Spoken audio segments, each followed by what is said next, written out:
Em nome do Pai, do Filho e do Espírito Santo, iluminai-nos, Senhor, com teu Espírito, vinde em auxílio à nossa debilidade, à nossa fragilidade, à nossa pouca compreensão, e infunde em nós, Senhor, a graça da sabedoria, do entendimento, da compreensão, inclusive com o intelecto, daquilo que é a nossa fé, daquilo que professamos, praticamos, celebramos. Ajuda-nos também nesse caminho, Senhor. De maneira especial, vinde em auxílio à nossa lentidão de compreensão. Que o Teu Espírito Santo nos ajude nesse dia e sempre. Vinde, Espírito Santo, enchei os corações dos vossos fiéis e acendei neles o fogo do vosso amor. Enviai, Senhor, o vosso Espírito e tudo será criado e renovareis a face da terra.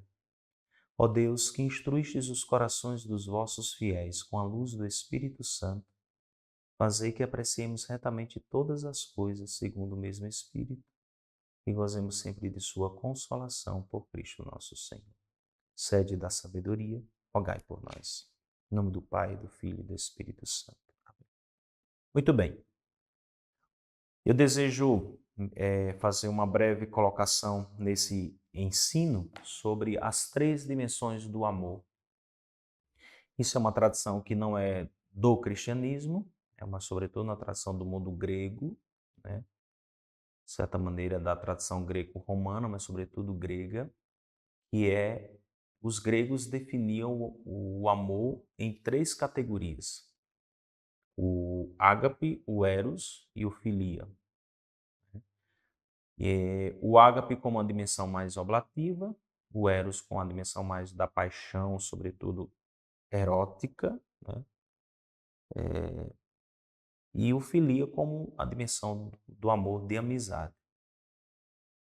Dentro da abordagem dessa tríplice categorização do amor, né? Eros, ágape e filia, ou ágape, eros e filia, seja como for, nós temos uma questão histórica, e sobre esse tema alguns autores já falaram sobre a questão desde os primórdios do cristianismo. O que aconteceu? Por que de certa maneira, dentro da tradição bíblica, se deu se fez pouca menção ou se deu pouco valor à dimensão, por exemplo, do eros e até de certa maneira do filia, privilegiando a dimensão ágape e assim por diante. Diversos autores já discorreram sobre isso. Particularmente, eu gostaria de mencionar dois autores, embora eu esteja fazendo uso de três bibliografias aqui, mas pelo menos dois. Primeiro é o do cardeal Raniero Cantalamessa. Ele publicou esse livro Eros e Ágape, as duas faces do amor humano e cristão, onde ele discorre um pouco sobre isso, mas principalmente a encíclica Deus Caritas Est de Bento XVI. Inclusive, alguns dizem que coube a Bento XVI o mérito de trazer de novo o eros para dentro da ética sexual, da antropologia sexual cristã. Ora, Bento XVI, ele no número 3 da Deus Caritas Est, ele diz já de cara.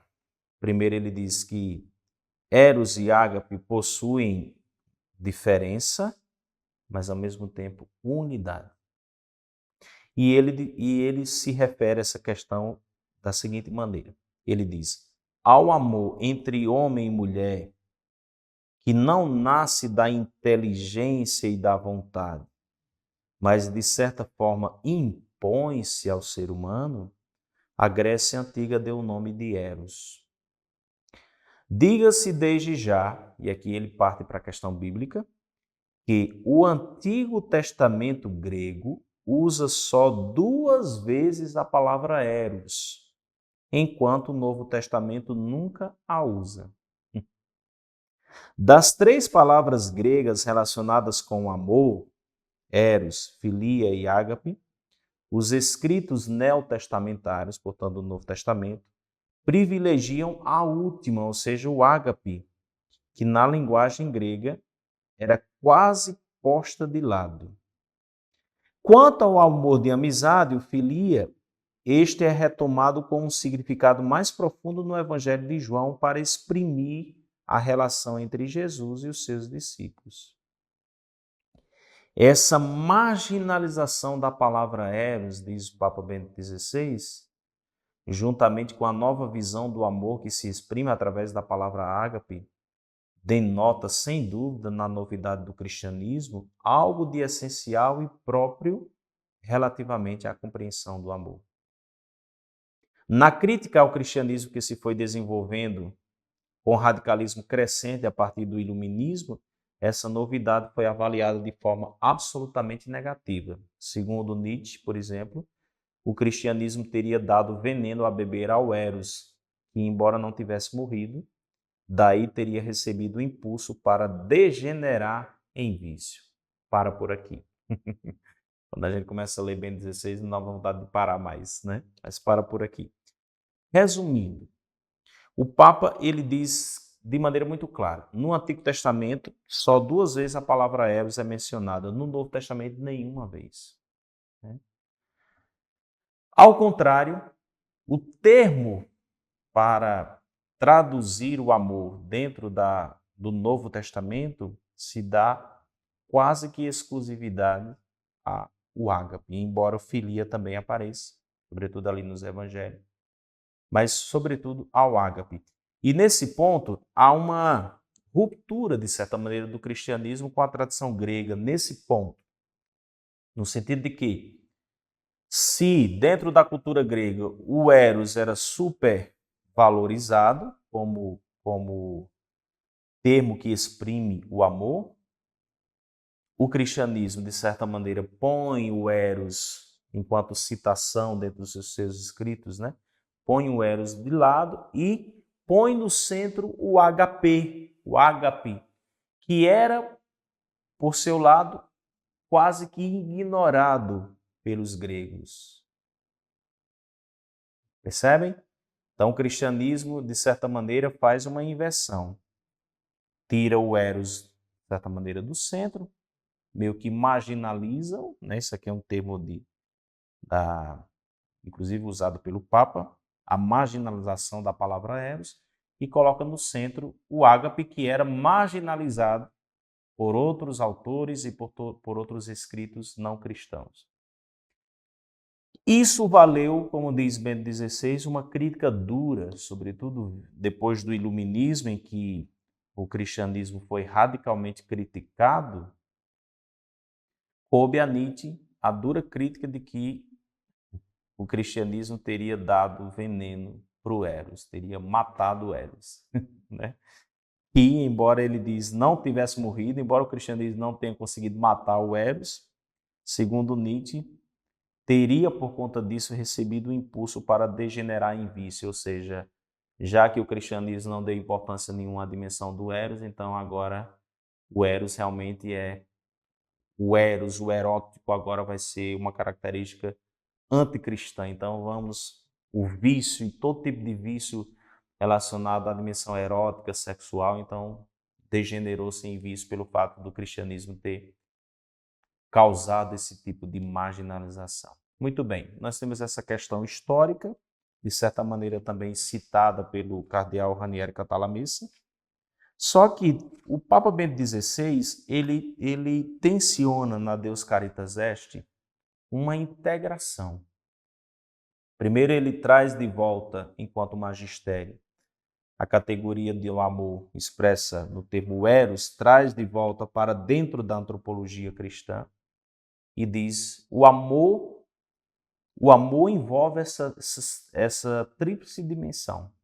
O amor ele envolve a dimensão da amizade, da paixão, mas também da oblatividade, da renúncia de si, da entrega. Então, a integração desses 3 elementos é o que deve caracterizar tanto o amor divino quanto o amor humano, ou seja, o amor meu para com Deus, como também o amor meu para com o próximo. Né? A ponto, inclusive, de Bento XVI Isso depois o Frei Raniero Cantalamessa esclarece que essa perspectiva do amor eros já era citado já por Pseudo Dionísio Areopagita, né? Quando ele escreveu, por exemplo, pegando o termo de João, 1 de João 4,10, quando João diz Deus é amor, o Dionísio Areopagita ele teria escrito Deus é eros, ou seja, uma perspectiva de que Deus nos ama com paixão, de maneira apaixonada.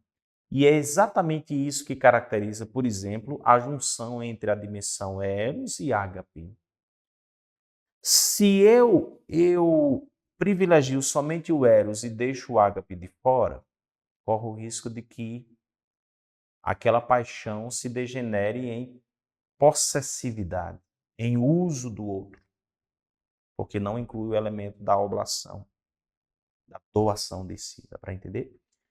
Mas se por outro lado eu vivo a dimensão do ágape sem o eros, então, no sentido de que eu amo muito alguém, mesmo que ela seja ruim para comigo, mesmo que ela não corresponda ao meu amor, mas eu amo aquela pessoa, seja um cônjuge, seja um filho, seja um amigo, seja o que for.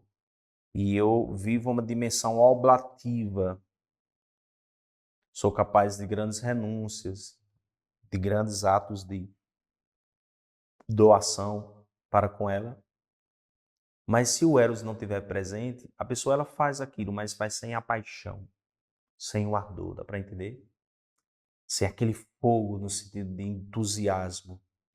Ele faz como uma espécie, como dizemos no dito popular, como uma espécie de ovelha muda levada ao matadouro. Faz porque tem que fazer, porque é o jeito, né?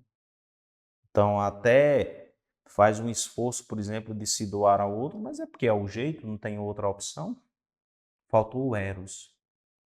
Então perceba como essas três dimensões do amor, elas são complementares um ao outro. Outro aspecto também, se existiu o ágape e o filia, mas faltou a dimensão, desculpa, o ágape e o eros, mas faltou a dimensão da filia, é um amor sem amizade, é um amor sem partilha de vida, é um amor sem envolvimento, é um amor sem emoções, sem afeto, né? É um amor somente oblativo ou que tem paixão, mas que faltou também a dimensão da construção da relação, da amizade, do contato, né, da partilha mútua, de uma certa cumplicidade própria do amor de amizade, né? Então, por isso que essas três dimensões elas são complementares, nunca excludentes. Então, de certa maneira, esse número que eu citei para vocês foi o número 3 da Deus Caritas Est. Bento XVI, ele tanto cita a crítica de Nietzsche ao cristianismo, de que o cristianismo teria dado veneno para o eros, mas depois ele argumenta de que uma das maneiras, uma das razões, melhor dizendo, pelas quais o cristianismo, de certa maneira, marginalizou o eros, era exatamente do receio de que o eros ele fosse destituído da dimensão ágape e isso fizesse com que, ao invés de ser uma força positiva, uma maneira também de amar, se tornasse uma maneira de posse sobre o outro, de utilizar, de usar o outro, somente a dimensão sexual, corporal. Bento XVI, ele, em termos obviamente muito mais eruditos e rebuscados, ele diz por que o cristianismo, de certa maneira, se posicionou dessa maneira frente ao eros. Mas depois ele diz que, aqui no número, por exemplo, número 5, já próximo do finalzinho do número 5, ele diz: hoje não é raro ouvir censurar o cristianismo do passado por ter sido, por exemplo, adversário da corporeidade. A realidade é que sempre houve tendências nesse sentido, diz ele. Mas o modo de exaltar o corpo a que assistimos hoje é enganador. O eros, degradado a puro sexo, torna-se mercadoria.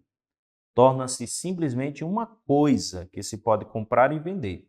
Antes, o próprio ser humano torna-se uma mercadoria. Na realidade, para o ser humano, isso não constitui propriamente uma grande afirmação do seu corpo. Pelo contrário, agora considera o corpo e a sexualidade como uma parte meramente material de si mesmo, a usar e a explorar com proveito. No meio 16 ele diz que, claro, se houve essa crítica ao cristianismo de ter sido adversário da corporeidade, de ter sido adversário do eros, de certa maneira há razões históricas e culturais que justificam esse tipo de postura do cristianismo, principalmente do cristianismo nascente, primitivo, né? E isso fez com que a dimensão do eros estivesse totalmente ausente dos escritos neotestamentários, dos escritos canônicos, da Bíblia, né, do Novo Testamento. Não aparece. Só aparece o ágape, predominantemente, e em alguns momentos o termo filia, mas o eros está completamente ausente. Mas o certo é que, se é preciso recuperar essa dimensão, que muitas vezes esteve esquecida, não é para colocar o eros agora no centro, até porque a isso o cristianismo já reagiu frente à cultura grega de sua época, né? Não é para colocar o eros no centro, mas é para integrá-lo.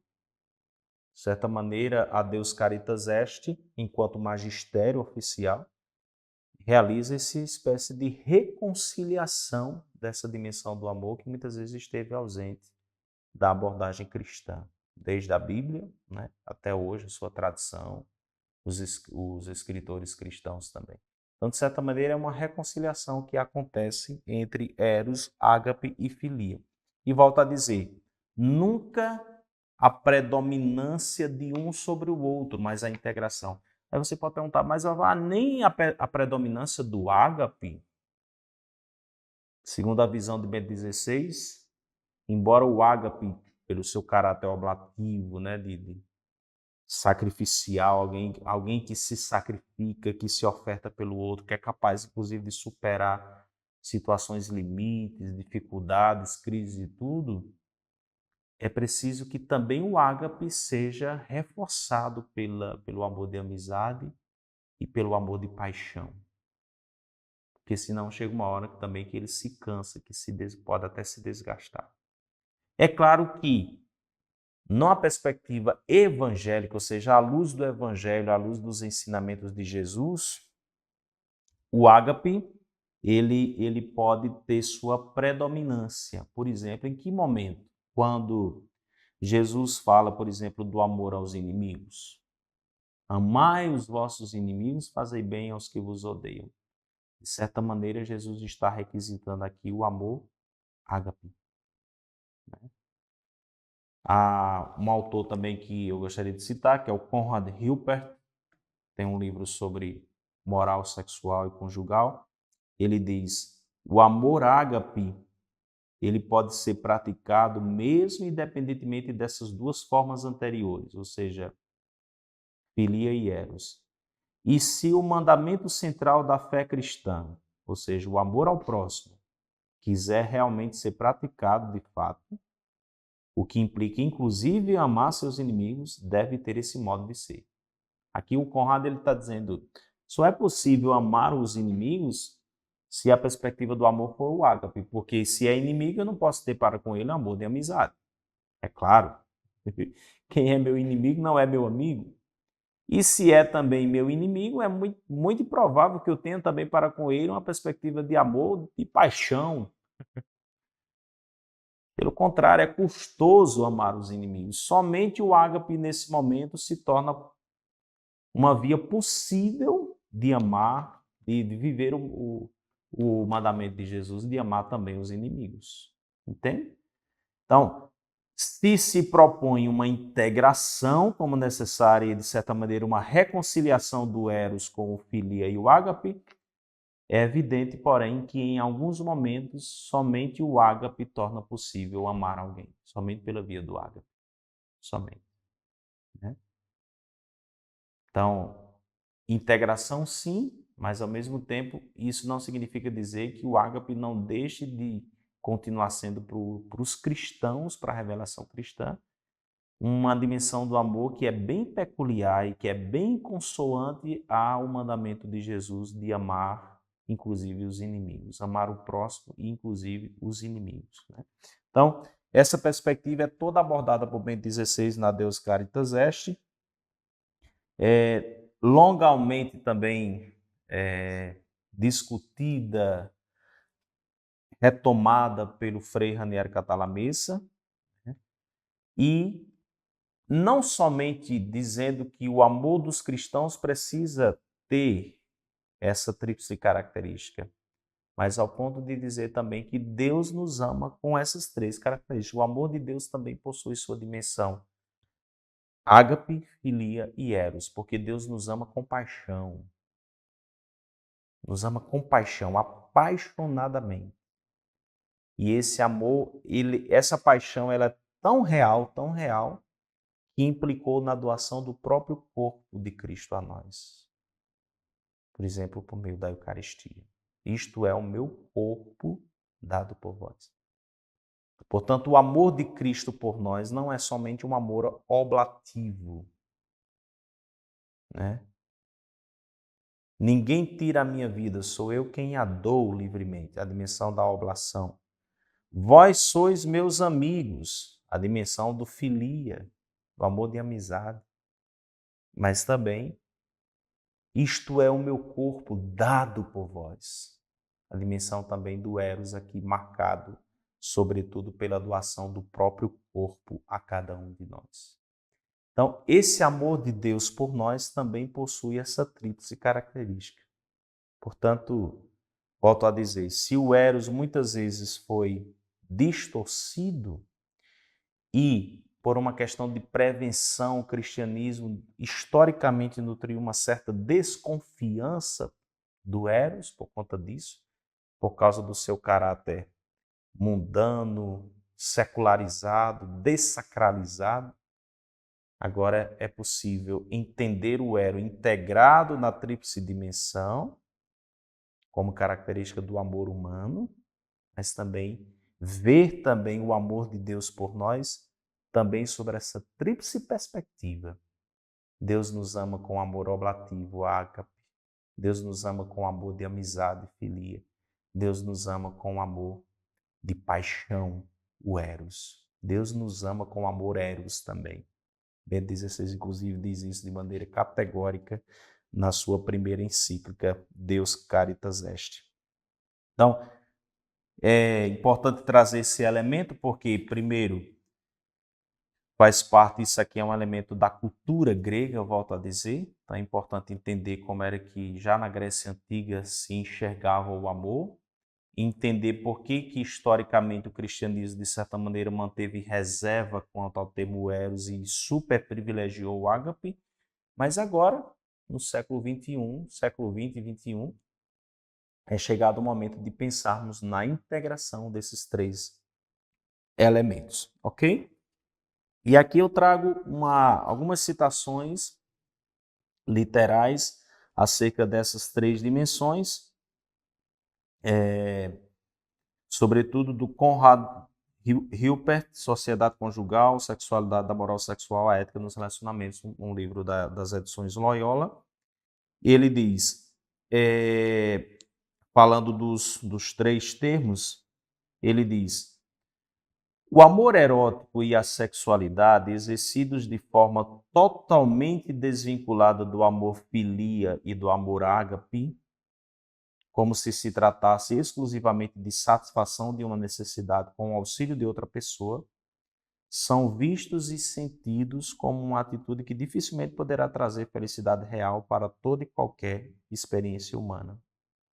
Isso se deve ao fato e à circunstância de que todo aquele que se envolve por meio de uma interação erótico-sexual com outra pessoa está às voltas sempre também com uma pessoa que não é uma mera corporificação da atração sexual, mas é também um sujeito que possui desejos, esperanças, sentimentos e vulnerabilidade. O Conrad está dizendo aqui que para que a dimensão erótica da sexualidade do amor, e aqui falando especialmente aos casais cristãos, seja de fato fonte de alegria e de verdadeiro prazer, essa dimensão precisa estar integrada ao amor de amizade e ao amor ágape.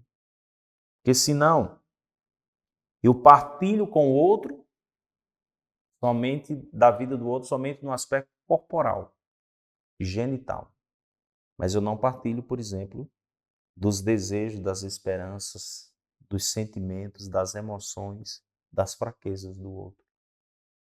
Isso somente a dimensão de uma amizade verdadeira e de uma dimensão oblativa verdadeira pode tornar possível. Então perceba como isso é de uma atualidade tremenda e de uma necessidade tremenda que seja vivido dentro do contexto do matrimônio cristão, mas dentro também do contexto, claro, guardada que é específico, dentro de uma amizade cristã também.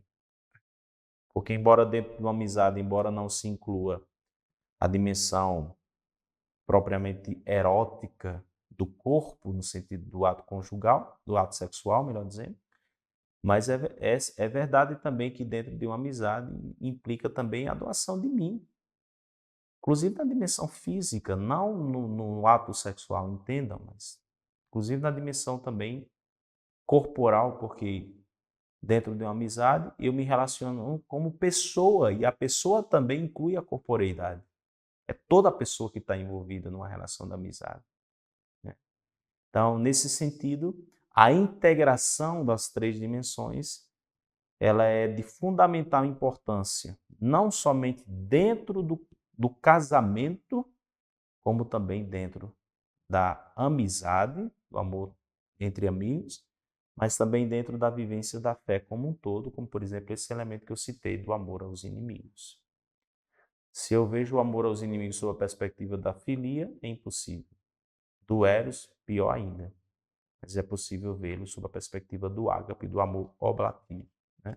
Então eu remeto você também que me assiste agora a, se quiser aprofundar essas três dimensões, o que lhe é característico e a necessidade da integração dessas três dimensões, eu remeto a essas três fontes. Existem outras, claro, né? Mas pelo menos essas três, né, que se tornaram também para mim fonte de pesquisa. Este livro aqui do Conrado Hilpert, o do Ranieri Cantalamessa e do Bento XVI, Deus Caritas Est, onde fala longamente sobre a dimensão Eros, Filia e Ágape como três faces do amor, distintas, mas ao mesmo tempo complementares uns aos outros. Devemos amar segundo essa tríplice dimensão e devemos compreender o amor de Deus por nós também sob essa tríplice dimensão. Deus nos amou com amor oblativo, de amizade e de maneira apaixonada, ao ponto inclusive de nos dar o seu corpo por nós. Tudo isso deve gerar em nós um certo espanto, uma certa admiração e ao mesmo tempo uma grande gratidão no coração pela beleza que é o amor. Seja o amor divino, principalmente, mas também o amor humano, que de certa maneira é uma maneira de atualizar o amor divino entre os seres humanos, entre as relações, né? Quando Deus nos criou, imprimiu em nós também esse traço da sua imagem e semelhança, que é a capacidade de amarmos uns aos outros. Então, que tudo isso, esse espanto, essa admiração, gere em nós também profunda gratidão e o desejo de viver o amor de maneira total, completa. Nunca uma dimensão divorciada da outra, mas sempre de maneira integral. Para isso, nós pedimos mais uma vez o auxílio da Virgem Maria, ela que para nós também é referência de crente, de mulher, de ser humano, que viveu também seu amor por Deus como Eros, como Filia e como Ágape. Que ela nos ajude também a amadurecermos nessas dimensões. Ave Maria, cheia de graça, o Senhor é convosco. Bendita sois vós entre as mulheres. Bendito é o fruto do vosso ventre, Jesus. Santa Maria, Mãe de Deus, rogai por nós, pecadores, agora e na hora de nossa morte. Amém. sede da sabedoria, rogai por nós. Em nome do Pai, do Filho e do Espírito Santo. Amém. Sainte Marie,